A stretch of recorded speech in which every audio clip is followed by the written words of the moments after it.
نحمده ونسلم على رسوله الكريم. أما بعد فأعوذ بالله من الشيطان الرجيم. بسم الله الرحمن الرحيم. اهدنا الصراط المستقيم صراط الذين أنعمت عليهم غير المغضوب عليهم ولا الضالين. صدق الله العلي العظيم وصدق رسوله النبي الكريم. إن الله وملائكته يصلون على النبي يا أيها الذين آمنوا صلوا عليه وسلموا تسليما. صلى الله على النبي الأمي وآله صلى الله عليه وسلم. صلاة وسلاما عليك يا سيدي يا سيدي يا سيدي يا مكي يا مدني يا رسول الله. هو الحبيب الذي ترجى شفاعته لكل هول من الأهوال مقتحمين. مولاي صل وسلم دائما أبدا على حبيبك خير الخلق كلهم. نظرت إلى بلاد الله جمعا فخردلة على حكم اتصال. درست العلم حتى صرت قطبا ونلت السعد من مولى الموالي. حمد الصلاة کے بعد معزز و مکرم سامعین، اہل ذوق و محبت بھائیوں اور بہنوں، دین کا درد لے کر اس مبارک محفل میں حاضر ہونے والوں، یقیناً یہاں جمع ہونا سعادت در سعادت ہے، کیونکہ دین کی اس مبارک محفل میں ہم جمع ہیں اور عاشقان رسول صلی اللہ علیہ وسلم کے لیے یہ بات بڑی ذوق افزا ہے کہ شعبان المعظم کا مہینہ جاری و ساری ہے۔ یہ وہ مبارک مہینہ ہے جس کی نسبت ہمارے پیارے آقا امام الانبیاء رحمت للعالمین صلی اللہ علیہ وسلم نے اپنی جانب مقبول فرمائی اور فرمایا شعبان و شہری، شعبان میرا مہینہ ہے۔ اس عظیم مہینے میں اس عظیم پروگرام کے لیے ہم یہاں جمع ہوئے۔ اللہ تعالی اس مہینے کی عظمت کے صدقے ہماری حاضری قبول فرمائے اور ان مبارک لمحات میں قرآن پاک کے نور سے ہمیں منور فرمائے۔ مجھے حق کہنے اور ہم سب کو حق قبول کر کے حق کا خوب پرچار کرنے کی توفیق عطا فرمائے۔ دعا کریں اللہ رب العالمین نے اپنے محبوبین اور مقبولین پر جو نورانی برسات فرمائی ہے، جو ابر کرم ان مقبولین پر سایہ فگن رہتا، اللہ تعالیٰ ان سے ہمیں بھی حصہ دے کر فیضیاب فرمائے۔ آج کی اس نشست میں ہم پر خصوصی کرم فرمائے۔ آج کی نشست جس کا عنوان ہے مجھے غلطی کا احساس ہو گیا، کاش ہمیں غلطی کا احساس ہو جائے۔ جہاں ہم آج غفلت سے بیدار ہوں وہاں یہ عزم لے کر اٹھیں کہ انشاءاللہ دیگر مسلمانوں کو بھی غلطی کا احساس دینا ہے۔ اللہ رب العالمین خصوصی کرم اور رحمتوں کی بارش ہم سب پر فرمائے۔ پیارے محترم بھائیوں، تمام کلاموں میں سب سے افضل کلام رب العالمین کا کلام ہے۔ اس جیسا کوئی کلام نہیں ہو سکتا۔ اس کلام میں وہ رفعتیں اور بلندیاں ہیں کہ جو اس سے وابستہ ہو جائے وہ بھی بلند و بالا ہو جاتا ہے۔ قال رسول اللہ صلی اللہ علیہ وسلم، رسول اللہ صلی اللہ علیہ وسلم نے ارشاد فرمایا، ان اللہ یرفع بهذا الكتاب اقواما اللہ رب العالمین اس کتاب کے ذریعے کئی لوگوں کے درجات کو بلندی عطا فرمائے گا۔ یہ وہ پیارا کلام ہے۔ سورہ انعام آیت نمبر 59 میں ارشاد ہے، وَلَا رَطْبٍ وَلَا يَابِسٍ إِلَّا فِي كِتَابٍ مُبِينٍ، ہر خشک اور ہر تر چیز کا بیان اس روشن کتاب میں موجود ہے۔ جب قرآن مجید فرقان حمید میں ماضی کی خبریں بھی ہیں، مستقبل کا حال بھی ہے، قرآن مجید فرقان حمید نے ایک مقام پر ذکر کیا کہ ایک وقت وہ آئے گا کہ تمام لوگوں کو غلطی کا احساس ہو جائے گا، ندامت کے آنسو بہیں گے، دوبارہ پلٹنے کی خواہش کا اظہار کیا جائے گا، ندامت کے بعد ندامت کو دھو دینے اور گندگی اور ناپاکی کو دور کر دینے کے جذبات بیدار ہوں گے۔ دنیا میں جو غلطیاں ہوئیں ان کا احساس ایک نہ ایک دن تو سبھی کو ہو جائے گا۔ قرآن مجید فرقان حمید نے تو یہاں تک فرمایا کہ جو ایمان سے دور ہیں انہیں بھی ایک دن غلطی کا احساس ہو جائے گا، مگر کب؟ جب دیر ہو گئی ہوگی، جب وقت گزر گیا ہوگا، جب غلطی کے احساس کا کوئی فائدہ حاصل نہ ہوگا۔ اللہ رب العالمین ارشاد فرماتا ہے 24واں پارہ سورہ زمر آیت نمبر 54، وَأَنِيبُوا إِلَىٰ رَبِّكُمْ، اے لوگوں اپنے رب کی طرف رجوع لاؤ، وَأَسْلِمُوا لَهُ مِن قَبْلِ أَن يَأْتِيَكُمُ الْعَذَابُ، اور اس کے حضور جھک جاؤ اس سے پہلے کہ تم پر عذاب آ جائے، ثُمَّ لَا تُنصَرُونَ، پھر تمہاری مدد نہ کی جائے گی۔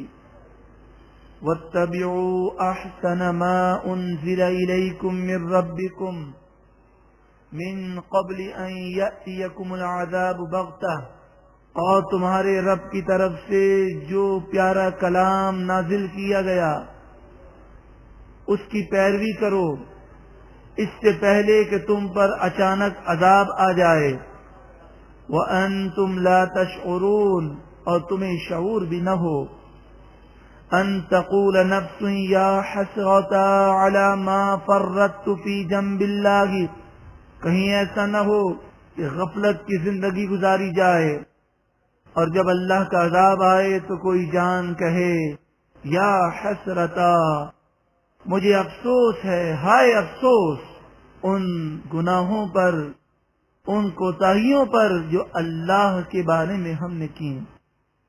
وَإِن كُنتُ لَمِنَ السَّاخِرِينَ، اور بے شک میں تو مذاق اڑایا کرتا تھا۔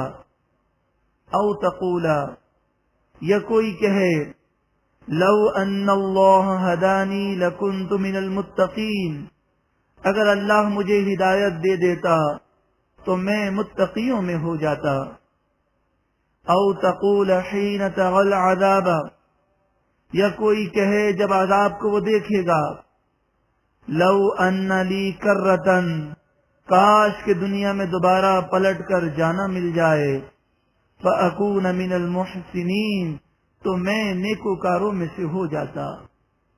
دوسرے مقام پر سورہ منافقون آیت نمبر 10 اور 11 میں ارشاد ہے، وَأَنفِقُوا مِمَّا رَزَقْنَاكُم مِّن قَبْلِ أَن يَأْتِيَ أَحَدَكُمُ الْمَوْتُ، اے لوگوں ہم نے جو تمہیں روزی دی اس سے ہماری راہ میں خرچ کرو اس سے پہلے کہ تم میں سے کسی کے پاس موت آئے۔ فَيَقُولَ رَبِّي، تو وہ کہے اے میرے رب، لولا اخرتنی الی اجل قریب، تو نے مجھے کچھ مہلت کیوں نہ دی، فاصدق، تو میں صدقہ کرتا، واکن من الصالحین، اور نیکوکاروں میں سے ہو جاتا۔ اس وقت غلطی کا احساس ہوگا مگر پھر اس احساس کا کوئی فائدہ حاصل نہ ہوگا۔ وَلَن يُؤَخِّرَ اللَّهُ نَفْسًا إِذَا جَاءَ أَجَلُهَا، اور جب کسی کی موت کا وقت آ جاتا ہے تو اللہ تعالیٰ اس جان کو مہلت ہرگز نہیں دیتا. واللہ خبیر بما تعملون، اور جو تم کرتے ہو اللہ اس سے خوب خبردار ہے. سورہ نساء آیت نمبر 18 میں ارشاد ہے وَلَيْسَتِ التَّوْبَةُ لِلَّذِينَ يَعْمَلُونَ السَّيِّئَاتِ، اللہ تعالیٰ ان لوگوں کی توبہ قبول نہیں فرمائے گا کہ جو گناہ کرتے ہیں. حَتَّى إِذَا حَضَرَ أَحَدَهُمُ الْمَوْتُ، یہاں تک کہ ان میں سے کسی کو موت آتی ہے. قَالَ إِنِّي تُبْتُ الْآنَ، تو وہ کہتا ہے کہ اے پروردگار اب میں نے توبہ کی، تو اس وقت اس کی توبہ قبول نہیں کی جائے گی. قرآن مجید فرقان حمید میں ہے کہ جہنم میں جانے والوں سے کہا جائے گا کیا تجھ پر میری آیتیں نہیں پڑھی گئیں؟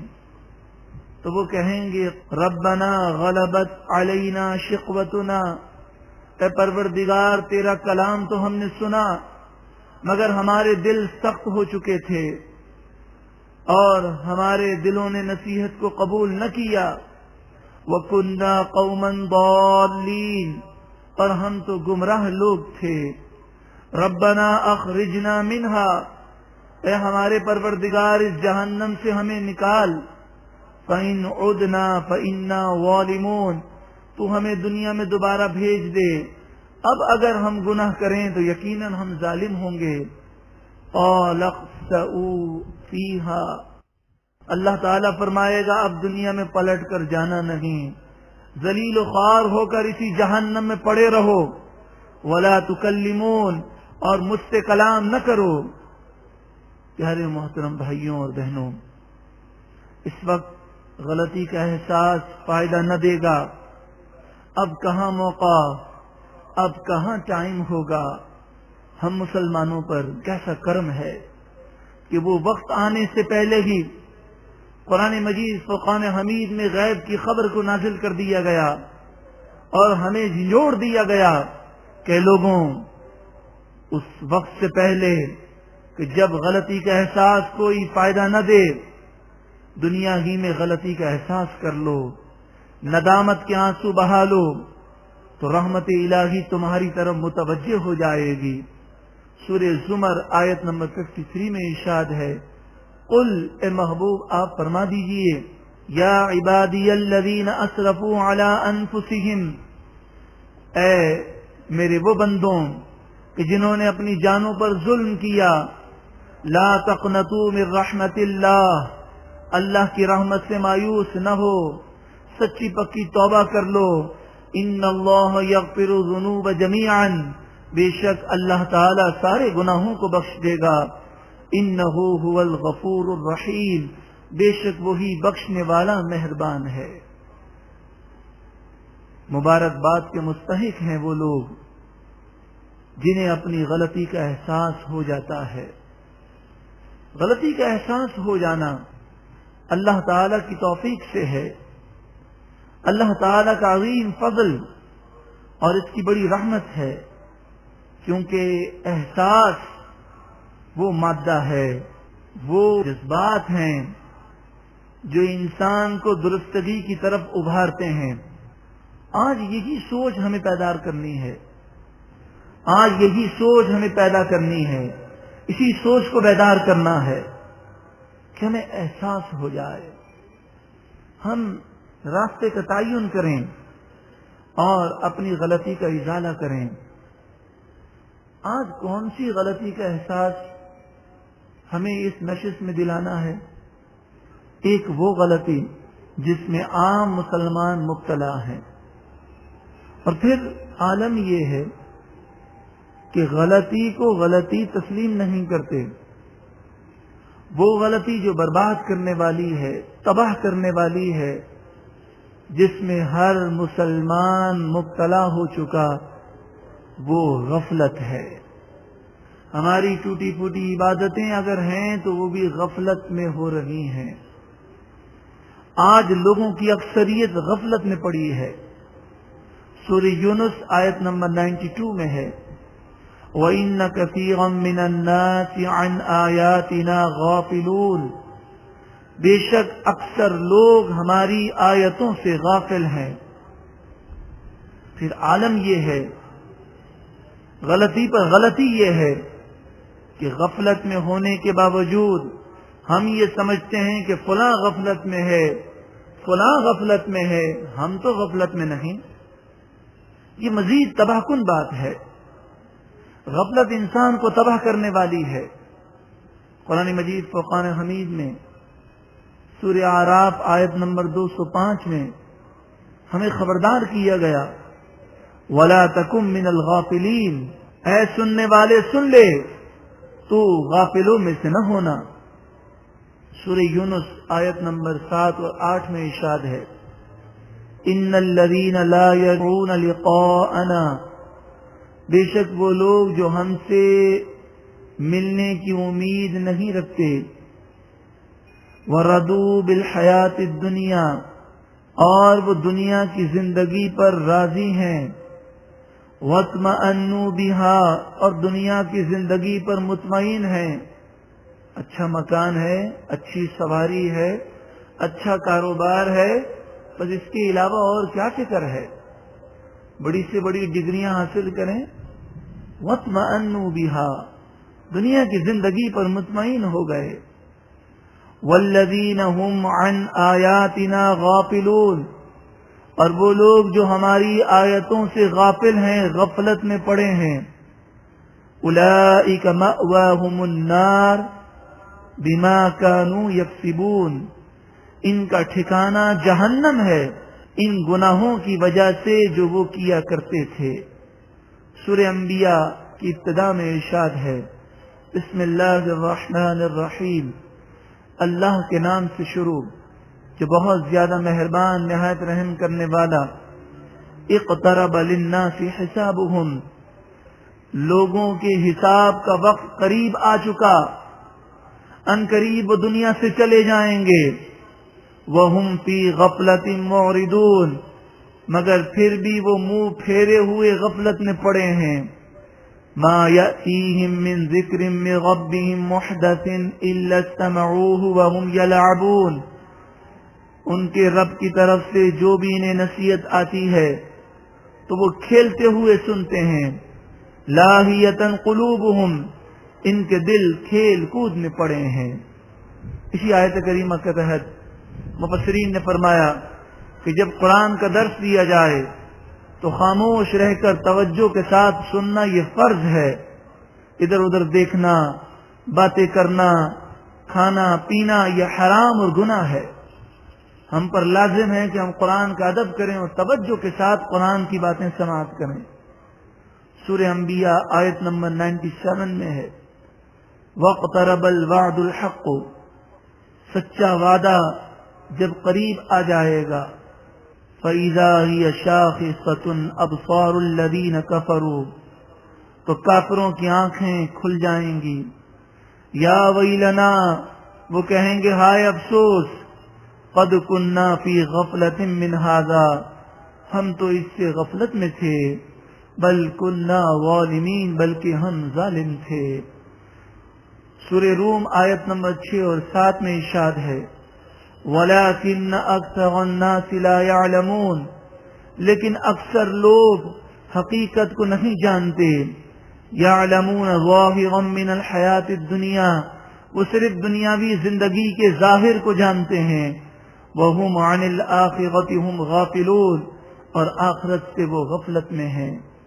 سورہ قاف آیت نمبر 22 میں ارشاد ہے، لَقَدْ كُنْتَ فِي غَفْلَةٍ مِّنْ هَذَا، اے جہنم میں جانے والے سن لے، تو اس دن سے غفلت میں تھا۔ فَكَشَفْنَا عَنْكَ غِطَاءَكَ، تو آج ہم نے تیری آنکھوں سے پردے ہٹا دیے۔ فبصر، بصر کے معنی آنکھیں، فبصرک اليوم حدید، آج کے دن تیری آنکھیں تیز ہو گئیں، تو جہنم کو دیکھ رہا ہے، مگر افسوس آج غفلت سے بیدار ہونے کا کوئی فائدہ حاصل نہ ہوگا۔ مجھے غلطی کا احساس ہو گیا۔ اس کے تحت سب سے ایک اہم غلطی جو ہے وہ ہے غفلت میں رہنا. تو غفلت کی کئی قسمیں ہیں.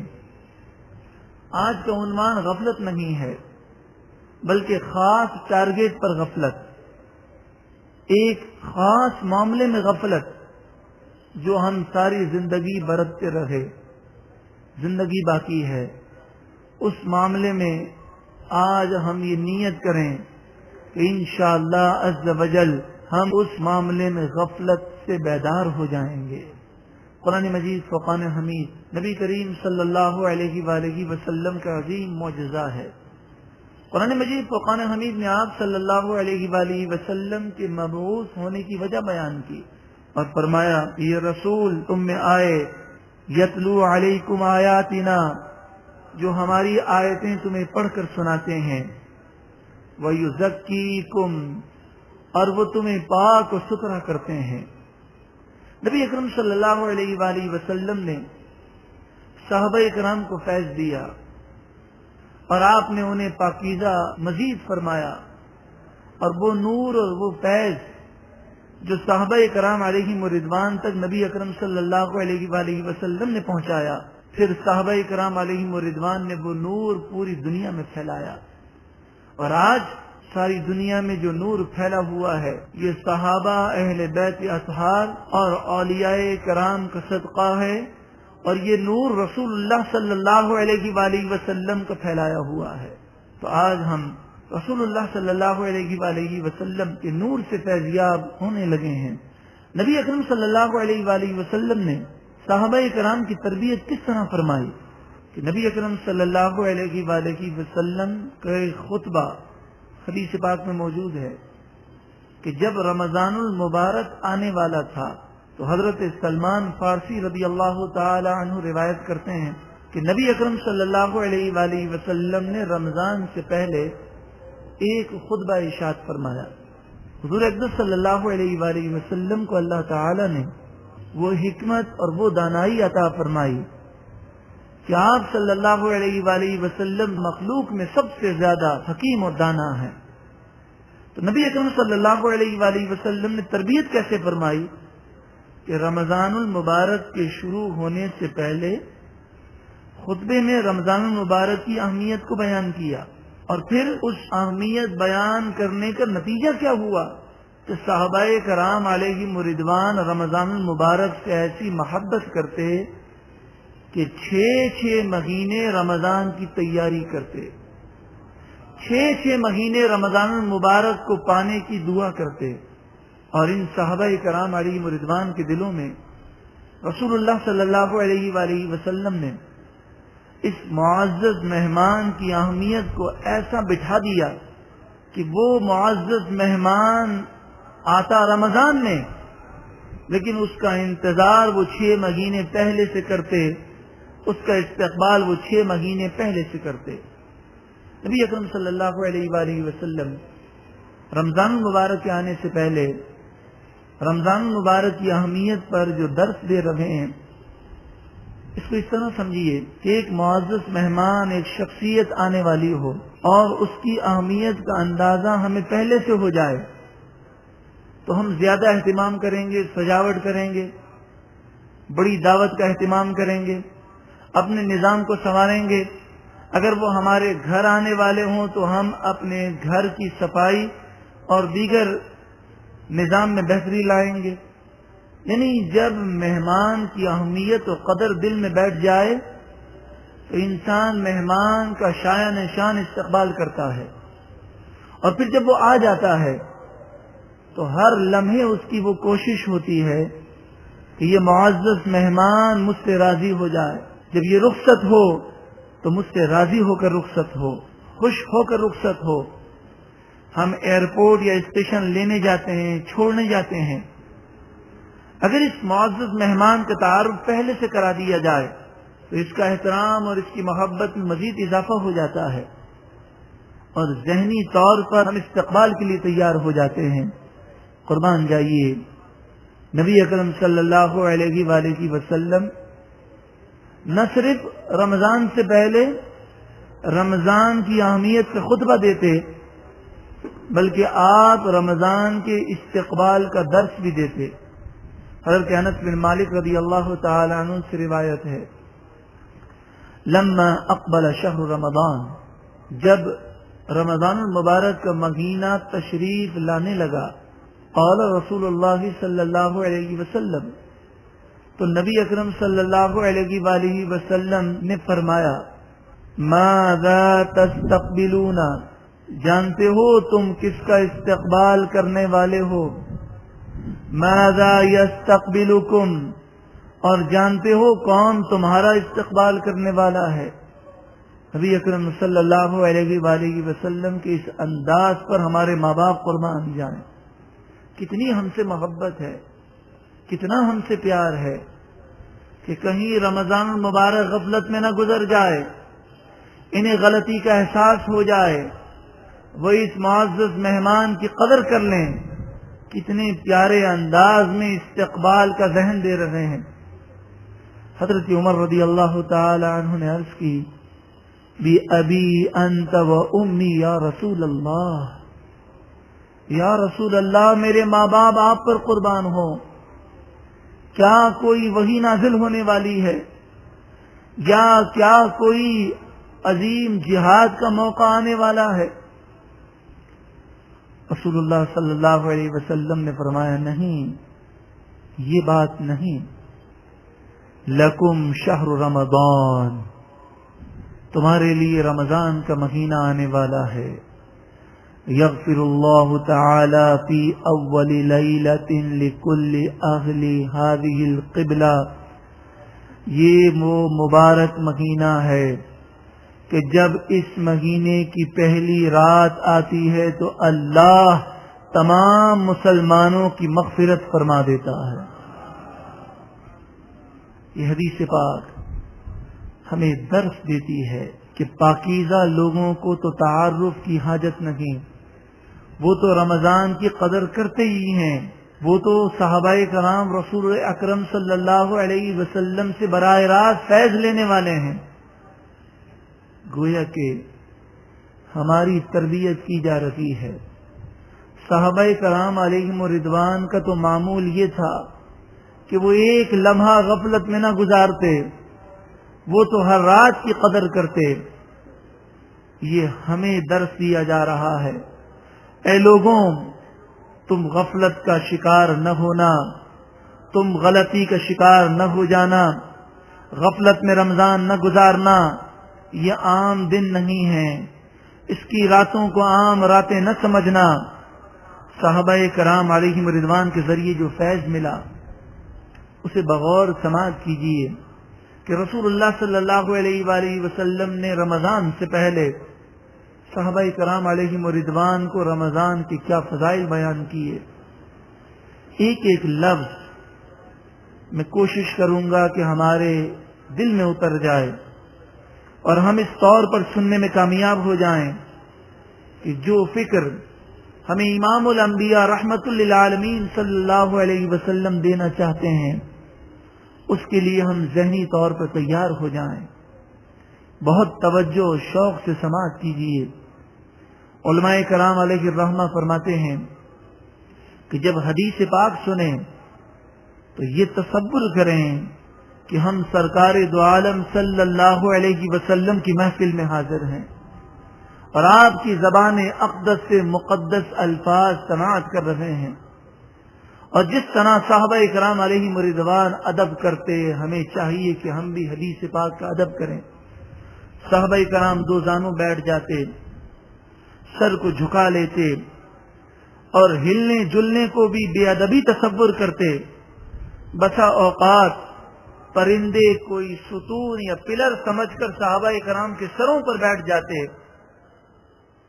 امام بیہقی شعب الایمان میں لکھتے ہیں، عن سلمان الفارسی رضی اللہ تعالی عنہ قال، حضرت سلمان فارسی رضی اللہ تعالی عنہ روایت کرتے ہیں، خطبنا رسول اللہ صلی اللہ علیہ وسلم فی آخر یوم من شعبان، رسول اللہ صلی اللہ علیہ وسلم نے شعبان کے آخری دن ہمیں خطبہ دیا، وعظ فرمایا، یا ایھا الناس، اے لوگوں، قد اولکم شہر عظیم شہر مبارک، تم پر عظیم مہینہ، مبارک مہینہ آنے والا ہے، سایہ فگن ہونے والا ہے۔ غور کریں، پیارے آقا صلی اللہ علیہ وسلم اس مہینے کو مبارک اور عظیم قرار دے رہے ہیں۔ آگے ارشاد فرمایا، فیہ لیلۃ خیر من الف شہر، اس میں ایک رات ایسی رات ہے جو 1000 مہینوں سے افضل ہے۔ جعل اللہ صیامہ فریضہ، اللہ نے اس میں روزہ رکھنا فرض قرار دیا۔ وقیام لیلہ تطوعا، اور رات کو قیام کرنا یعنی تراویح پڑھنا سنت قرار دیا۔ من تقرب فیہ بخصلۃ من الخیر، جو کوئی نیکی اس مہینے میں کرے، کان کمن ادا فریضۃ فیما سواہ، تو اسے اتنا ثواب ملے گا گویا کہ اس نے دوسرے مہینوں میں فرض ادا کیا، یعنی نفل کا ثواب فرض کے برابر۔ ومن ادا فریضۃ فیہ، اور جو اس مہینے میں فرض ادا کرے، کان کمن ادا 70 فریضۃ فیما سواہ، تو اسے 70 فرائض کا ثواب دیا جائے گا، یعنی رمضان میں فرض ادا کرے تو 70 فرضوں کا ثواب۔ وہو شہر الصبر، یہ صبر کا مہینہ ہے۔ والصبر ثوابہ الجنہ، صبر کا ثواب جنت ہے۔ وشہر المواساۃ، یہ ہمدردی کا مہینہ ہے۔ وشہر یزاد فیہ رزق المؤمن، یہ وہ مہینہ ہے جس میں مومن کی روزی بڑھا دی جاتی ہے۔ پھر آپ صلی اللہ علیہ وسلم نے روزہ افطار کرانے کے فضائل بیان کیے، اور آگے ارشاد فرمایا، وَهُوَ شَهْرٌ أَوَّلُهُ رَحْمَةٌ، یہ وہ مبارک مہینہ ہے کہ اس کے پہلے دن یعنی پہلا عشرہ رحمت ہے، اس کے پہلے 10 دن یعنی پہلا عشرہ رحمت ہے۔ وَأَوْسَطُهُ مَغْفِرَةٌ، اور اس کا درمیانی عشرہ مغفرت ہے۔ وَآخِرُهُ عِتْقٌ مِّنَ النَّارِ، اور اس کا آخری عشرہ جہنم سے آزادی کا ہے۔ رمضان المبارک کی فضیلت کا اندازہ لگائیے، کسی مہینے کی فضیلت اس طرح بیان نہ کی گئی ہوگی کہ نبی اکرم صلی اللہ علیہ وآلہ وسلم نے ہر عشرے کا الگ الگ نام بیان کیا ہو۔ مزید آگے ارشاد فرمایا، وَمَنْ خَفَّفَ عَنْ مَمْلُوكِهِ فِيهِ، جو اپنے غلام پر اس مہینے میں آسانی کرے، غفر اللہ لہ، اللہ اس کی بخشش فرما دے گا، وَأَعْتَقَهُ مِنَ النَّارِ، اور اسے جہنم سے آزاد کر دے گا۔ اگر ارشاد فرمایا، وَاسْتَكْثِرُوا فِيهِ مِنْ 4 خِصَالٍ، 4 چیزوں کی اس مہینے میں کثرت کرو۔ 2 چیزیں تو وہ ہیں جس سے تمہارا رب راضی ہو جائے گا، اور 2 چیزیں ایسی ہیں جس کے بغیر تمہارا گزارا نہیں۔ 2 چیزیں جس سے تمہارا رب راضی ہوگا وہ یہ ہے کہ کلمہ طیبہ کی کثرت کرو اور استغفار کی کثرت کرو، اور 2 چیزیں جو تمہارے لیے انتہائی ضروری ہیں وہ یہ کہ اس مبارک مہینے میں کثرت سے جنت کا سوال کرو اور جہنم سے پناہ مانگو۔ ایک اور حدیث پاک میں ہے، وَيَقُولُ اللَّهُ عَزَّ وَجَلَّ فِي كُلِّ لَيْلَةٍ مِّن شَهْرِ رَمَضَانَ، رمضان کی ہر رات ایک منادی ندا دیتا ہے، هَلْ مِن سَائِلٍ، ہے کوئی مانگنے والا جس کا سوال پورا کیا جائے، ہے کوئی مانگنے والا کہ میں اسے عطا کروں، هَلْ مِن تَائِبٍ، ہے کوئی توبہ کرنے والا کہ میں اس کی توبہ قبول کروں، هَلْ مِن مُسْتَغْفِرٍ، ہے کوئی بخشش کا سوال کرنے والا کہ میں اسے بخش دوں۔ جب پہلی رات آتی ہے تو فرشتہ اللہ کے حکم سے ندا کرتا ہے، یا باغی الخیر اقبل، اے نیکی کرنے والے جلدی کر، و یا باغی الشر اقصر، اور اے گناہ کرنے والے توبہ کر لے۔ ذاکر اللہ فی رمضان مغفور لہ، رمضان میں جو اللہ کا ذکر کرے اسے بخش دیا جاتا ہے۔ وسائل اللہ فیہ لا یخیب، اور جو رمضان میں اللہ سے سوال کرے وہ ناکام و نامراد نہیں ہوتا۔ جب رمضان المبارک کی آمد ہوتی، یعنی رمضان سے پہلے رمضان کی اہمیت بٹھائی جاتی، اور جب رمضان المبارک کی آمد ہوتی تو نبی اکرم صلی اللہ علیہ وآلہ وسلم صحابہ کرام کو مبارکباد دیتے۔ نسائی شریف میں ہے کہ حضرت ابو ہریرہ روایت کرتے ہیں، کان النبی صلی اللہ علیہ وسلم یبشر اصحابہ، جب رمضان کی پہلی رات آتی تو نبی اکرم صلی اللہ علیہ وآلہ وسلم صحابہ کرام کو مبارکباد دیتے اور فرماتے، قد جاءکم شہر رمضان شہر مبارک، تمہارے پاس رمضان کا مہینہ آ گیا جو شہر مبارک ہے، مبارک مہینہ ہے۔ کتب اللہ علیکم صیامہ تفتح فیہ ابواب الجنان، یہ وہ مبارک مہینہ ہے جس میں روزے فرض کیے گئے، اس مبارک مہینے میں جنت کے دروازے کھول دیے جاتے ہیں۔ وتغلق فیہ ابواب الجحیم، اور جہنم کے دروازے بند کر دیے جاتے ہیں۔ وتغل فیہ الشیاطین، اور شیطان اس میں قید کر دیے جاتے ہیں۔ فیہ لیلۃ خیر من الف شہر، اس میں ایک ایسی رات ہے جو 1000 مہینوں سے افضل و اعلیٰ ہے۔ من حرم خیرہا فقد حرم، جو اس مبارک رات کی برکتوں سے محروم رہا وہ تو واقعی محروم ہے۔ ایک حدیث پاک میں ہے، حضرت عبادہ بن صامت فرماتے ہیں کہ رسول اللہ صلی اللہ علیہ وسلم نے فرمایا، یومن، ایک دن، وحضر رمضان، جب رمضان آ چکا تھا، رمضان المبارک میں بھی اہمیت کا درس بار بار ہوتا۔ اتاکم رمضان شہر برکہ، تمہارے پاس رمضان آ گیا جو برکت کا مہینہ ہے۔ یغشاکم اللہ فیہ، اللہ تعالی اپنے کرم سے تمہیں ڈھانپ لیتا ہے اس مبارک مہینے میں۔ فینزل الرحمہ، اللہ اپنی رحمت کو نازل فرماتا ہے۔ ویحط الخطایا، اور تمہاری خطائیں مٹاتا ہے۔ ویستجیب فیہ الدعاء، اور اللہ اس میں دعائیں قبول فرماتا ہے۔ اور ایک روایت میں ہے، اتاکم رمضان سید الشہور، آپ اس طرح فرماتے، اے لوگوں مبارک ہو، رمضان آ گیا جو تمام مہینوں کا سردار ہے۔ فمرحبا بہ واہلا، رمضان المبارک پر رسول اللہ صلی اللہ علیہ وآلہ وسلم صحابہ کرام کو اہلا و مرحبا فرماتے۔ روزے فرض ہونے سے پہلے بھی نبی اکرم صلی اللہ علیہ وآلہ وسلم رمضان سے محبت فرماتے، اور غار حرا میں پورا مہینہ رمضان آپ گزارتے۔ اور جب پہلی وحی نازل ہوئی 27 رمضان المبارک کی رات، ایک روایت کے مطابق، اور دوسری روایت کے مطابق شب قدر کو پہلی وحی نازل ہوئی، اور اللہ ہی جانے کہ شب قدر رمضان کی کون سی رات تھی۔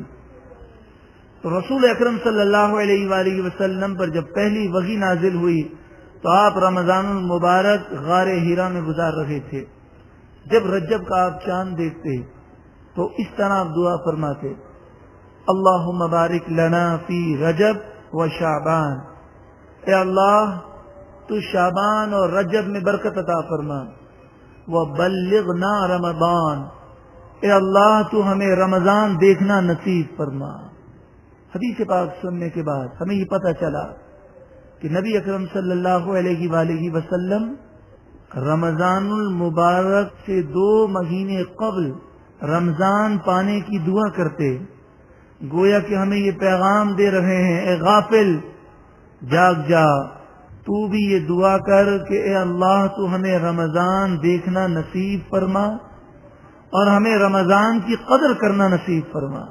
جب صحابہ کرام علیہم رضوان نے یہ دیکھا کہ نبی اکرم صلی اللہ علیہ وآلہ وسلم کو رمضان سے اتنی محبت ہے، تو صحابہ کرام کا یہ عالم تھا کہ صحابہ کرام علیہم رضوان شعبان المعظم میں رمضان کی تیاری کو مکمل طور پر شروع کر دیتے۔ جس سے لینا ہوتا لے لیتے، جس کو دینا ہوتا دے دیتے، اور کاروباری معاملات سے اپنے آپ کو رمضان میں فارغ رکھتے، اور اکثر صحابہ کرام رمضان کا چاند نظر آتے ہی مسجد میں اعتکاف سے بیٹھ جاتے، پورا مہینہ مسجد میں گزارتے۔ محترم پیارے بھائیوں، نبی اکرم صلی اللہ علیہ وآلہ وسلم شعبان المعظم میں اکثر روزے رکھتے، اور کبھی کبھی تو یہ ہوتا کہ پورے مہینے روزے رکھتے، اور اس کی وجہ محدثین نے یہ بیان کی کہ آپ یہ درس دے رہے ہیں کہ اپنے بدن کو روزے کا عادی بناؤ اور شعبان سے رمضان المبارک کے شیڈول کی تیاری کرو۔ نبی اکرم صلی اللہ علیہ وآلہ وسلم جب رمضان کا چاند دیکھتے تو کہتے ہلال رشد و خیر، یہ رشد و ہدایت اور خیر کا چاند ہے۔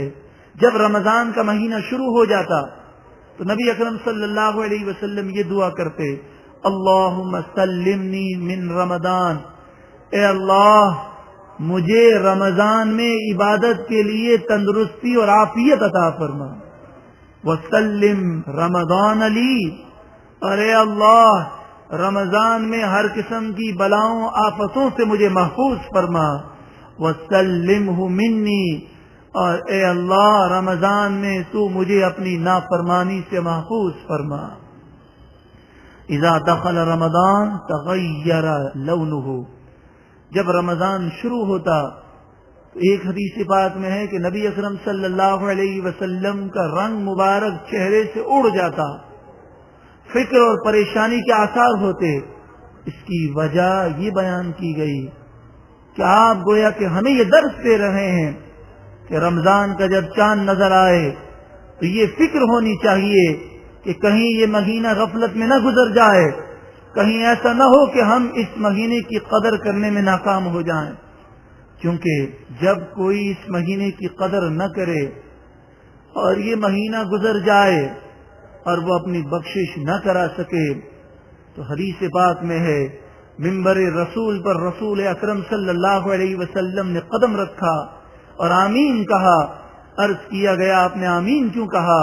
تو فرمایا جبریل امین آئے اور وہ کہنے لگے یا رسول اللہ آپ دعا کیجئے کہ جو رمضان پائے اور اپنی بخشش نہ کرا سکے وہ ہلاک و برباد ہو جائے۔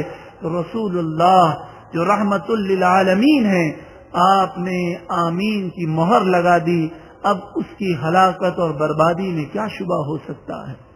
تو رمضان المبارک کا مہینہ غفلت میں گزر جائے اور اس غلطی کا احساس نہ ہو، یہ بہت بڑا نقصان ہے۔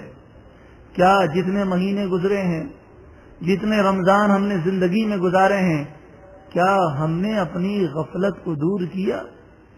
کیا ہم اس طرح رمضان گزارنے میں کامیاب ہوئے ہیں کہ ہماری بخشش ہو گئی؟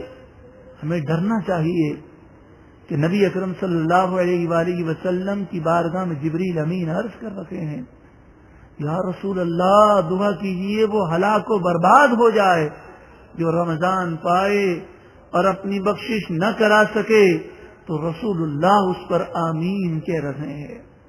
بتائیے یہ جو ہمارا انداز ہے کہ سارا دن گناہوں میں گزارنا، روزے رکھنے کے باوجود جھوٹ بولنا، جماعت چھوٹ جانا، نمازیں قضا ہو جانا، بدنگاہی کرنا، حلال اور حرام کی تمیز نہ کرنا، نمازوں میں خشوع و خضوع و توجہ کا نہ ہونا، رات کو فلمیں ڈرامے دیکھنا، برے دوستوں کی صحبت اور وقت کو ضائع کرنا، کیا ہم سمجھتے ہیں کہ رمضان کی قدر کرنے والے رمضان اس طرح گزارتے ہیں؟ کیا اس طرح رمضان گزارنے والے اپنی بخشش کرانے میں کیا کامیاب ہو جائیں گے؟ نبی اکرم صلی اللہ علیہ وسلم نے تو ارشاد فرمایا لو یعلم العباد ما رمضان، اگر لوگ جانتے کہ رمضان کیا ہے، لتمنت امتی ان تکون السنۃ کلها رمضان، تو میری امت ضرور یہ تمنا کرتی کہ کاش پورے سال رمضان ہو۔ ہائے افسوس سارے رمضان غفلت میں گزارے، اب یہ بھی ہم نہیں جانتے کہ اس سال رمضان نصیب ہوگا یا نہیں۔ اے پروردگار زندگی کے جتنے رمضان اب ہماری تقدیر میں ہے، اب ہمارے نصیب میں جتنے رمضان پانا ہے، اے مالک و مولا ہمیں رمضان کا قدردان بنا دے۔ ہم نے تو یہ سمجھا کہ صرف بھوکے پیاسے رہ گئے تو ہم نے رمضان کا حق ادا کر دیا۔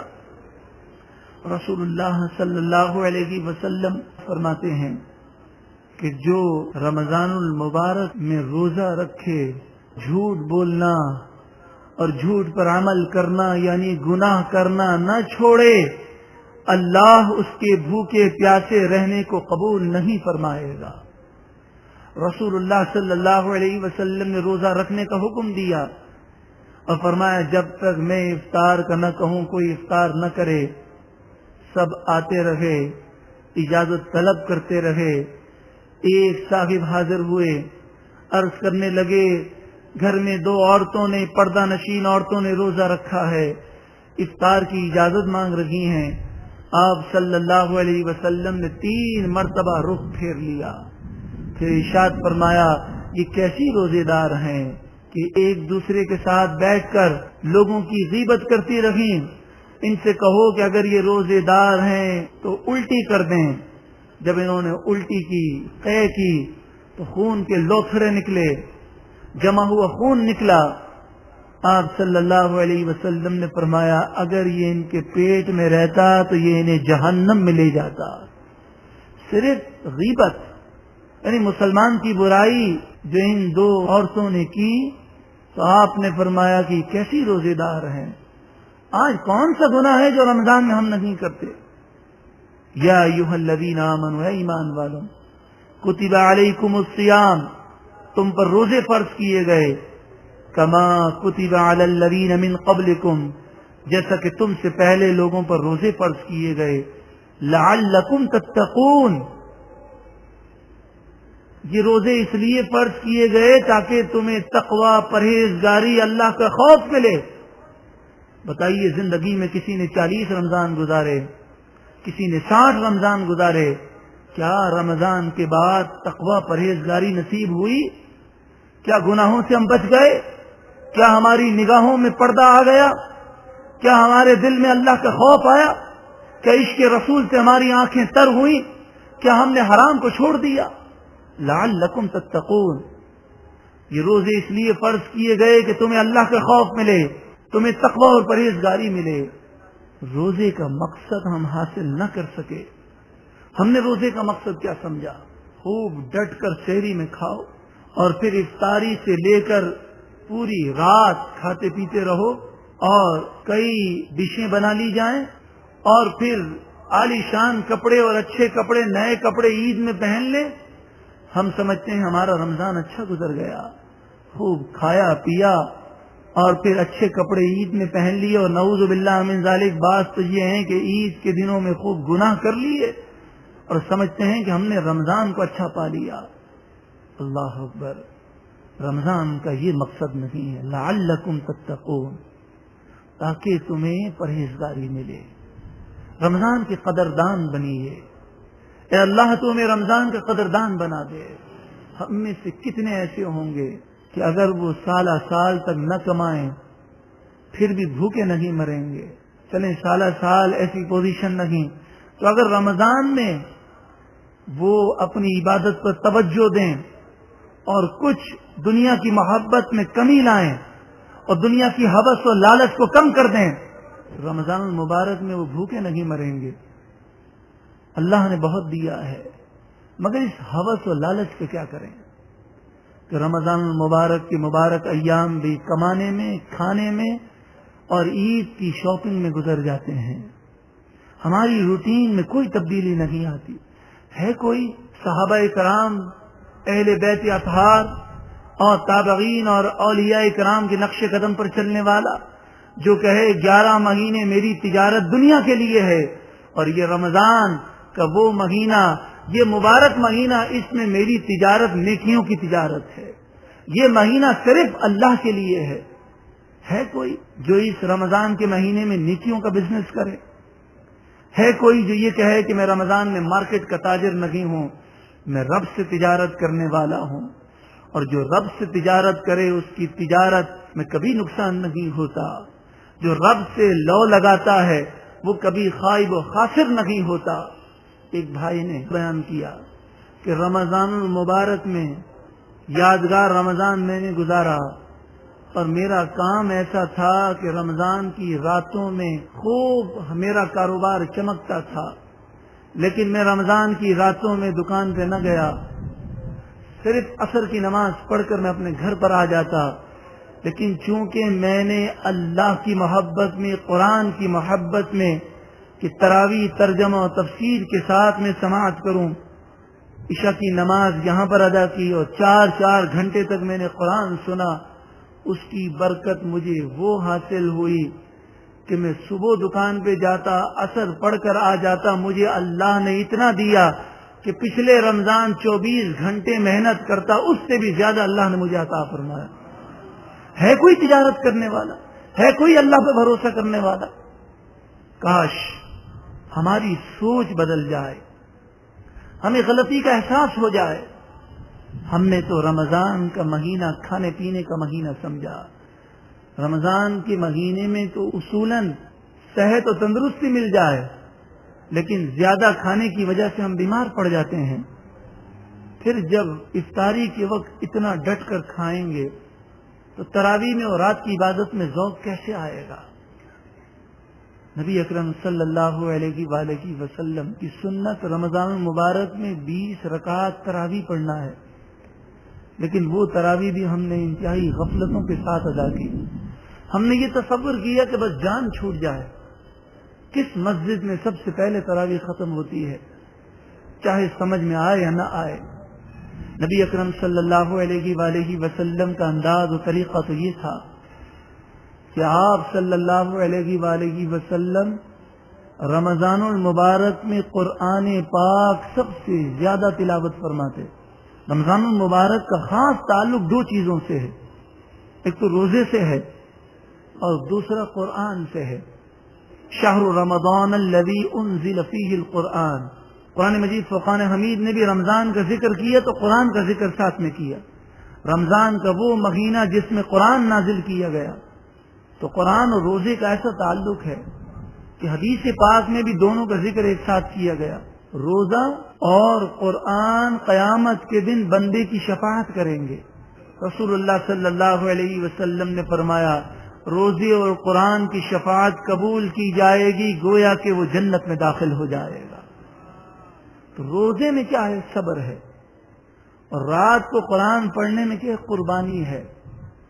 تو اب جو ہم تراویح پڑھتے ہیں اس میں ہم نے جو تصور بنایا کہ 45 منٹ کی تراویح ہو، 40 منٹ کی تراویح ہو، اس میں بھی بے توجہی کے ساتھ قرآن رمضان المبارک میں پڑھنا ہے اور اپنے آرام کو چھوڑ دینا ہے. حضرت حذیفہ رضی اللہ تعالی عنہ فرماتے ہیں کہ نبی اکرم صلی اللہ علیہ وآلہ وسلم رمضان المبارک میں پوری رات قرآن کی تلاوت نماز کے دوران کرتے.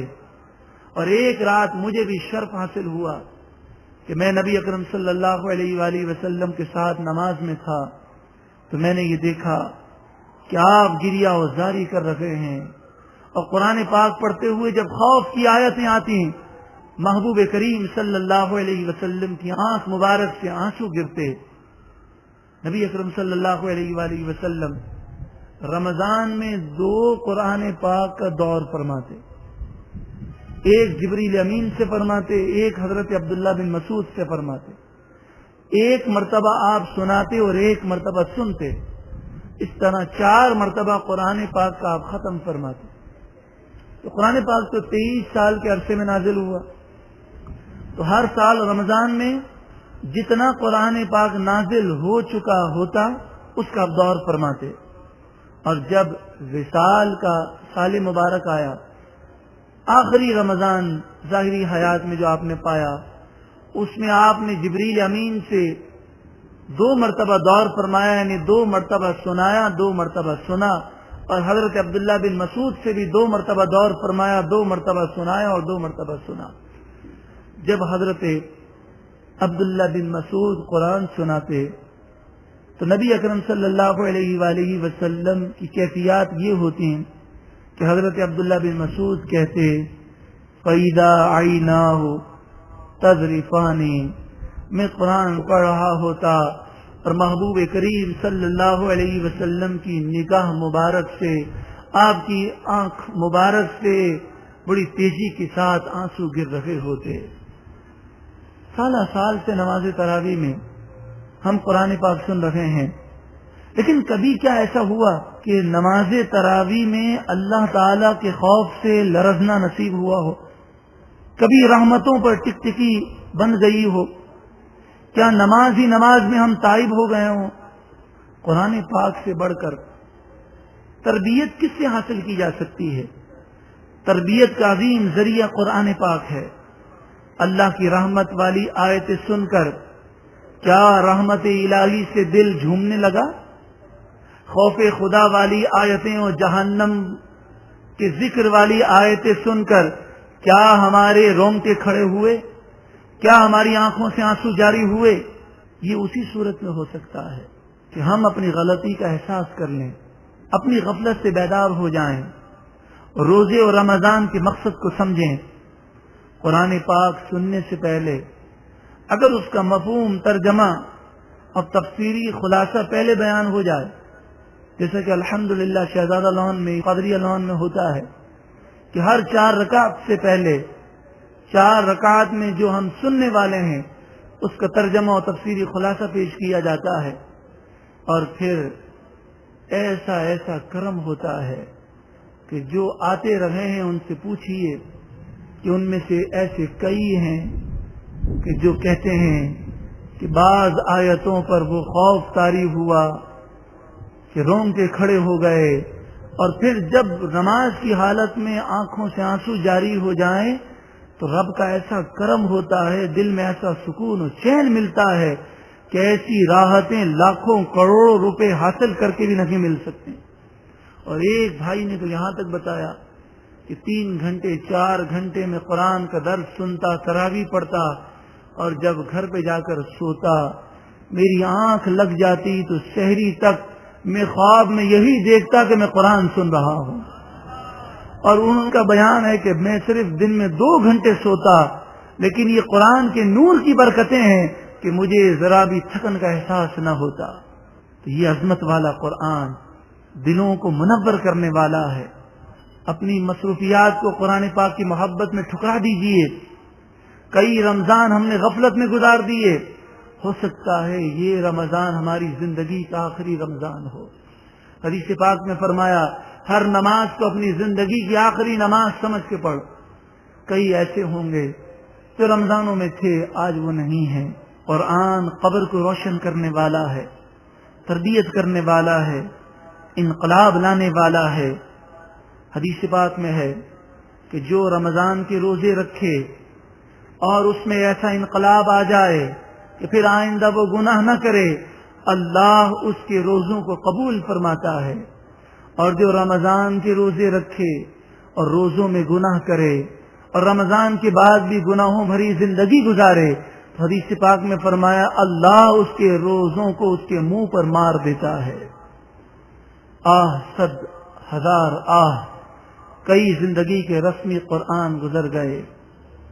ہم نے رمضان غلطی میں اور غفلت میں گزارے، غلطی کا احساس نہ ہوا۔ وقت کسی کا انتظار نہیں کرتا۔ رمضان کے چاند نظر آتے ہی دن بڑی تیزی سے گزریں گے۔ تھوڑی سی مشقت کرنی ہے، تھوڑا سا اپنے شیڈول کو چینج کرنا ہے، اپنے جذبات کو بیدار کرنا ہے۔ نبی اکرم صلی اللہ علیہ وآلہ وسلم رمضان المبارک میں جب جبریل امین سے ملاقات کرتے اور قرآن کا دور کرتے تو آپ کی سخاوت کے بارے میں آتا ہے اجود بالخیر من الریح المرسلہ، آپ تیز ہوا سے بھی زیادہ سخاوت کا اظہار فرماتے۔ نبی اکرم صلی اللہ علیہ وآلہ وسلم عام دنوں میں بھی اس قدر سخی ہیں کہ مخلوق میں سب سے بڑھ کر آپ سخی ہیں۔ حدیث پاک میں ہے ما سئل رسول اللہ صلی اللہ علیہ وسلم شیئا فقال اللہ، آپ صلی اللہ علیہ وسلم سے کسی چیز کا سوال کیا جاتا تو آپ نے کبھی لا نہیں فرمایا، اعلیٰ حضرت فرماتے ہیں واہ کیا جود و کرم ہے شہ بطحا تیرا، نہیں سنتا ہی نہیں مانگنے والا تیرا۔ اور پھر آپ عطا ایسی فرماتے کہ ایک موقع پر ایک نے بکری کا سوال کیا تو میرے آقا نے اسے اتنی بکریاں دیں کہ 2 پہاڑوں کے درمیان جگہ نہ تھی کہ وہ بکریوں کو سنبھال سکے۔ تو میرے آقا مانگنے والے کو وہ عطا فرماتے ہیں کہ اس کی جھولی بھر جاتی ہے، اور پھر بھی فرماتے ہیں اور مانگ۔ اور صرف یہ نہیں کہ دنیاوی نعمتیں دیتے ہیں بلکہ اخروی نعمتوں کا سوال کیا جائے تو آپ وہ بھی عطا فرماتے ہیں۔ کسی نے جنت مانگی تو میرے آقا نے اسے جنت بھی عطا فرمائی۔ جب نبی اکرم صلی اللہ علیہ وآلہ وسلم کی سخاوت اس قدر بڑھ کر ہے، اور رمضان المبارک میں تو آپ کی سخاوت میں اور زیادہ اضافہ ہو جاتا، اور جس طرح نبی اکرم صلی اللہ علیہ وسلم تا قیامت بلکہ قیامت کے میدان میں بھی رحمت للعالمین ہیں، آپ تا قیامت نبی اور رسول ہیں، اسی طرح آپ کا فیض بھی تا قیامت جاری و ساری ہے۔ آج بھی اگر کوئی میرے محبوب کے دربار میں حاضر ہو اور سوال کرے تو اس کے سوال کو رد نہیں کیا جاتا۔ تو آئیے اس درس کے آخر میں ہم اپنی نگاہوں کو جھکا لیں اور یہ تصور کریں کہ سنہری جالیاں ہماری نگاہوں کے سامنے ہیں، سبز سبز گنبد کے سائے تلے کھڑے ہیں، اور ہاتھ باندھ کر آنکھوں سے آنسو جاری ہیں اور درود و سلام پیش کر رہے ہیں۔ الصلاۃ والسلام علیک یا سیدی یا رسول اللہ، یا رسول اللہ۔ آپ سے جو سوال کیا جائے آپ نہیں فرماتے، آپ سائل کو محروم نہیں لوٹاتے۔ یا رسول اللہ، ہم آپ سے یہ سوال کرتے ہیں، آپ سے یہ عرض کرتے ہیں، یا حبیب اللہ کرم کر دیجئے، ایسا کرم کر دیجئے کہ ہمیں غلطی کا احساس ہو جائے۔ ساری زندگی ہم نے غفلت میں گزاری، کئی رمضان غفلت میں گزارے، یا حبیب اللہ کرم کر دیجئے، جیسا آپ کو پسند ہے ایسا رمضان گزارنا ہمیں نصیب کر دیجئے۔ اے اللہ کے حبیب، آپ کو اللہ نے اختیار دیا، آپ اللہ کی عطا سے ہمیں دیکھ رہے ہیں، جو رمضان آپ کی پسند ہے ہم اس کا سوال کر رہے ہیں، کرم کر دیجئے اور ہمیں عطا کر دیجئے۔ اور جو یہ سوال کر رہے ہیں، اے حبیب اللہ، یا رسول اللہ، ان بھائیوں اور بہنوں پر ایسا کرم کر دیجئے کہ دونوں جہاں کی نعمتوں سے مالا مال کر دیجئے۔ یہ ساری باتیں تو عشق و محبت کی ہیں، اگر عشق و محبت نہ ہو تو ایمان کی چاشنی نصیب نہیں ہوتی۔ اے اللہ، تو اپنا فضل فرما، اس سال ہمیں یادگار رمضان گزارنے کی توفیق عطا فرما، ہماری غفلتوں کو دور فرما۔ اس سال رمضان ہم اس طرح گزاریں کہ دن بھی تیری عبادت میں گزرے، رات بھی تیری عبادت میں گزرے۔ اے پروردگار، گناہوں سے، جھوٹ سے، حرام کمائی سے اور بدنگاہی سے ہمیں محفوظ فرما۔ اور اے پروردگار، اس رمضان میں ہم پر خصوصی کرم فرما دے۔ اے اللہ، ہم سب کو یادگار رمضان گزارنے کی توفیق و سعادت نصیب فرما۔ آمین بجاہ النبی الامین صلی اللہ علیہ وسلم۔ یا رحمان یا اللہ، یا رحمان یا اللہ، یا رحمان یا اللہ، یا رحمان یا اللہ، یا رحمان یا اللہ، یا رحمان یا اللہ، یا رحمان یا اللہ، یا رحمان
سختی دور کر دے عیبوں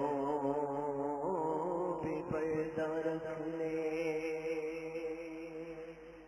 عیب میرے نہ کھول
رحمان ہے تیرا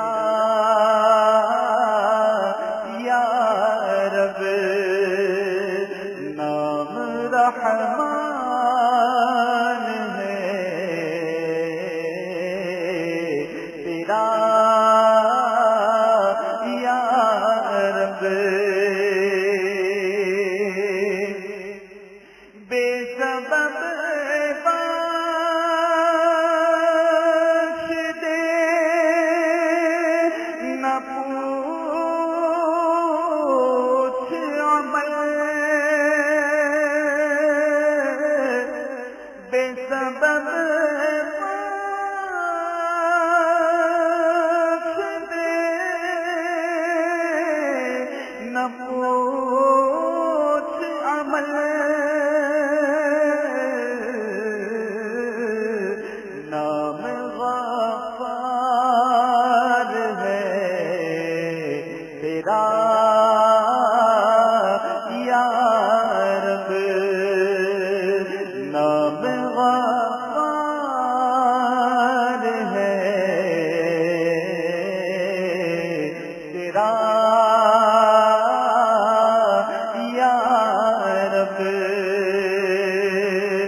تنجينا بها من جميع الأحضار والآفات وتقضي لنا بها جميع الحاجات وتطهرنا بها من جميع السيئات وترفعنا بها عندك أعلى الدرجات وتبلغنا بها أقصى الغايات من جميع الخيرات في الحياة وبعد الممات إنك على كل شيء قدير یا اللہ یا رحمان یا رحیم یا حنان یا منان. اے پروردگار عالم، یقیناً زندگی کی شام بھی ڈھل ہی جائے گی. اے اللہ اے کریم، اے رحمان، اے رحیم، لیکن یہ گندا دل لے کر قبر میں کیسے اتریں گے؟ اے مالک، اے پروردگار، تیرے محبوب کے نور کا صدقہ، اے اللہ تیری عطا سے ہم تو تیرے محبوب کو نور افضل البشر مانتے ہیں۔ اے اللہ تیرے محبوب علیہ الصلوۃ والسلام کے نور کے صدقے سے ہمارے گناہوں کو معاف کر دے۔ یا اللہ نور مصطفیٰ سے ہمارے سینوں کو جگمگا دے، نور قرآن سے ہمیں روشن کر دے۔ اے پروردگار عالم، اے کریم، اے حنان، کن فیکن کے مالک، اے قادر مطلق، ہمارے گناہوں کو نیکیوں سے تبدیل کر دے۔ اے اللہ بقیہ جتنی زندگی ہے گناہوں سے نفرت اور دوری میں گزر جائے، نیکی اور زہد و تقوی میں گزر جائے، تہجد میں آنسو بہاتے ہوئے گزر جائے، قرآن کی تلاوت، درود و سلام کی کثرت میں گزر جائے، زہد و تقوی، علم و عمل، دین کی خدمت اخلاص کے ساتھ کرتے ہوئے گزر جائے۔ اے اللہ، اے کریم پروردگار، اپنے کرم سے بیماروں کو شفا دے دے۔ اے اللہ جن بیماروں کے لیے کہا گیا ہے مالک انہیں تو شفا عطا کر دے۔ اے اللہ بے روزگاروں کو روزگار دے دے۔ اے کریم عثمان غنی کے خزانے سے حصہ دے دے، عبد الرحمن بن عوف کے خزانے سے حصہ دے دے، سلیمان علیہ السلام کے خزانے سے حصہ دے دے، سب کی کاروباری رکاوٹوں کو دور کر دے، ذہنی اور قلبی سکون دے دے۔ اے اللہ امام اعظم ابو حنیفہ رضی اللہ عنہ کی تجارت کا صدقہ ہمیشہ سچ بولتے ہوئے تجارت کی توفیق عطا کر دے۔ یا اللہ اپنے فضل و احسان اور اپنے کرم سے اے مالک جو جس مصیبت میں، جو جس پریشانی میں مبتلا ہے، اے اللہ اس کی اس پریشانی سے اسے نجات دے دے۔ اے اللہ یقیناً ہم سب اس پریشانی میں مبتلا ہیں کہ نہ نمازوں میں خشوع اور خضوع ہے، نہ رات کو تہجد کر آنسو بہانا ہے۔ اے اللہ یہ بیماری ہے، یہی تو مصیبت اور آفت ہے کہ نفس و شیطان غلبہ کیے جا رہے ہیں اور غلبہ جما لیا ہے۔ صدقہ غوث اعظم کا مالک ہمیں نفس و شیطان پر غلبہ عطا کر دے۔ یا اللہ ہمیں نفس و شیطان کے وار سے بچا لے، نفس و شیطان کے وسوسوں سے بچا لے۔ یا اللہ ہماری بقیہ زندگی تیری پسند، تیرے محبوب کی پسند، تیرے محبوب کے محبوبوں کی پسند میں گزر جائے۔ یا اللہ اپنے کرم سے مقروضوں کو بارے قرض سے نجات دے دے، اپنے فضل سے مقروضوں کو بارے قرض سے نجات دے دے، دنیا والوں کی محتاجی سے بچا لے، دنیا والوں کے تانے سے بچا لے، دنیا والوں کے روب ڈالنے سے بچا لے، دنیا والوں کے ہمیں آگے ہاتھ پھیلانے سے بچا لے، زندگی بھر دنیا والوں کی محتاجی سے بچا لے۔ اے اللہ تیرے ہی دربار میں ہمیشہ ہمیشہ ہمیشہ جھکے رہنے کی توفیق دے دے، بس تجھے منانے کی فکر لاحق ہو، تیری رضا پیش نظر ہو۔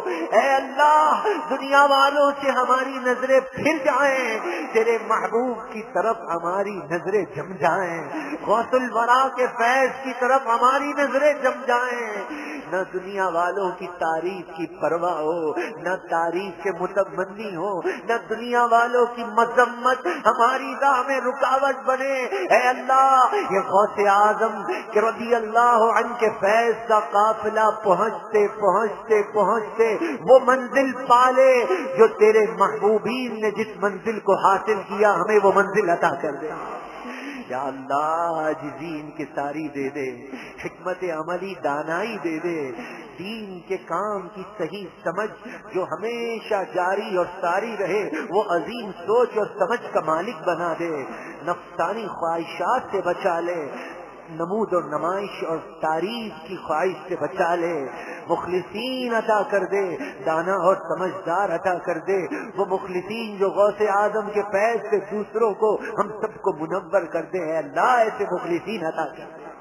اے پروردگار عالم، اے کریم، بڑی امیدوں سے تیری بارگاہ میں ہاتھوں کو پھیلا کر کہ ختم قادریہ میں غوث آگ کا صدقہ ملتا ہے، پریشانیاں دور ہوتی ہیں۔ اے کریم تو ہی تو کرم کرتا ہے، نہ مانگوں گا تجھ سے تو مانگوں گا کس سے؟ کون ہے جو جھولیوں کو بھرتا ہے؟ کون ہے جو مرادوں کو پورا کرتا ہے؟ کون ہے جو عزت دیتا ہے؟ کون ہے جو لاج رکھتا ہے؟ کون ہے جو بیڑا پار کرتا ہے؟ کون ہے جو روتوں کو ہنساتا ہے؟ تیرے سوا یا اللہ، تیرے سوا یا اللہ، تیرے سوا یا اللہ، تیرے سوا یا اللہ، تیرے سوا یا اللہ، تیرے سوا یا اللہ، تیرے سوا یا اللہ، تیرے سوا یا اللہ، تیرے سوا یا اللہ، تیرے سوا یا اللہ، یا اللہ۔ اذان بلال کے صدقے سے التجاؤں کو قبول کر لے، دعاؤں کو قبول کر لے، جو نہ مانگ سکے اپنے فضل سے دے دے، جو مانگا اپنے کرم سے دے دے، بیجا مقدموں میں گرفتاروں کو یا اللہ رہائی دے دے، ظلم کا خاتمہ ہو جائے، فاطمہ الزہرا کے صدقے اچھے رشتے مل جائیں، جو اپنے گھروں میں ہیں سیدہ ام الخیر کے صدقے انہیں سکون مل جائے، گھروں میں خیر و برکت ہو جائے، امن و سکون ہو جائے، آفات اور بلیات، نقصان، شر، فتنے، آزمائش سے بچا کر دونوں جہاں کی خیر اور دونوں جہاں کی عزت اور دونوں جہاں کی بلندی عطا کر دے۔ اس محفل پاک کو قبول اور منظور فرما۔ اس کا ثواب حضور علیہ الصلوۃ والسلام، حضور پر نور علیہ السلام کے والدین کریمین طیبین طاہرین، صحابہ علیہم رضوان، خلفاء راشدین، امہات المؤمنین، سیدہ فاطمہ الزہرا، حسنین کریمین، سید الشہداء، امیر طیبہ، فاعل الخیرات، کاشف الکربات، سیدنا حمزہ، سیدنا عباس، سیدنا مصعب بن عمیر، عبداللہ بن جہش، شہیدان احد و بدر و حنین، منبع جود و سخا، سید امام موسیٰ کاظم، امام سیدنا جعفر صادق، امام باقر، امام زین العابدین، امام حسین، امام حسن، مولا کائنات فاطمہ الزہرا، امام اعظم امام احمد بن حنبل، امام شافعی، امام مالک، حضور غوث اعظم کے والدین کریمین طیبین طاہرین، ہماری لاج رکھنے والے حضور غوث اعظم خواجہ خواجگان، خواجہ غریب نواز محکم الدین سیرانی، محمد شاہ دولہ سرکار، تمام جیلانی، قادری، چشتی، نقشبندی، سہروردی، رفاعی، شاذلی، شیخ عبدالحق محدث دہلوی، داتا علی حجویری، شاہ ابو المعالی، سید اعلی حضرت مفتی اعظم ہند، حجت الاسلام، محدث اعظم پاکستان، قطب مدینہ، تمام علماء، تمام مشائخ کو اور تمام مسلمان مؤمنین مؤمنات کو اطال کرتے ہیں۔ اس محفل میں شامل جن کے عزیز و اقربا والدین رخصت ہوئے ان تمام کو پیش کرتے ہیں، قبول اور منظور فرما۔ اے اللہ ہماری دعاؤں کو، جنہیں دعا مانگنے کا ڈھنگ اور سلیقہ ہے، ان کے صدقے سے قبول اور منظور فرما۔ جب دم واپسی ہو یا اللہ لپے بولا